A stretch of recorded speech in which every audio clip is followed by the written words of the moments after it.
Michel Barnier at Michel Barnier December 12, 2017. But Mrs May will say the UK wants to sign agreements which would come into force after the strictly time-limited period has ended. We'll prepare for our future independent trade policy by negotiating, and where possible signing, trade deals with third countries, which could come into force after the conclusion of the implementation period, she will say as she updates the Commons on a Brussels summit which saw her 27 EU counterparts agree to move on to the next phase of Brexit talks. Mrs May and her senior ministers will also begin the process of thrashing out the government's plans for a post-Brexit UKEU trade deal, as Brussels indicated she may not get the special partnership she wants. A meeting of the Brexit War Cabinet, formerly called the Cabinet European Union Exit and Trade Committee, will take place on Monday, with a full cabinet on Tuesday, as ministers formally consider the relationship the government wants with the EU. The Prime Minister will say there is a shared desire between the UK and EU for rapid progress on an implementation period, before any UK-EU deal comes fully into effect. The EU's negotiating position makes clear that the bloc expects the UK to observe all of its rules, including on freedom of movement, and accept the jurisdiction of the European Court of Justice (ECJ) during this time. Mrs May will say that, "We would not be in the single market or the customs union, as we will have left the European Union, but we would propose that our access to one another's markets would continue as now. We'll be delivering the Brexit people voted for." pic.twitter.com/01 Noshes, Theresa May at Theresa_May December 15, 2017, indicating that free movement rules will not continue in exactly the same way. She will say that, "During this period we intend to register new arrivals from the EU as preparation for our future immigration system."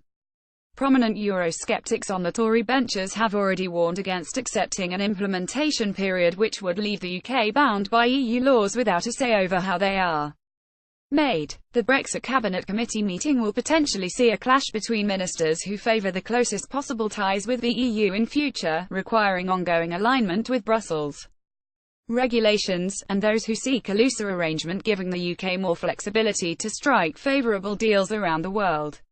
In an early indication of his position, Foreign Secretary Boris Johnson told the Sunday Times, "What we need to do is something new and ambitious, which allows zero tariffs and frictionless trade, but still gives us that important freedom to decide our own regulatory framework, our own laws, and do things in a distinctive way in the future. We have now to formalize the withdrawal agreement and put it to the approval of the Europol. We will discuss future relations as soon as possible. Phase 2 will be more difficult than Phase 1. At Junkeroo EU CO Brexit pic.twitter.com Gumherbe ist, European Commission at EU_Commission December 15, 2017. He said that if Britain were forced to mirror EU laws after Brexit, we would have gone from a member state to a vassal state.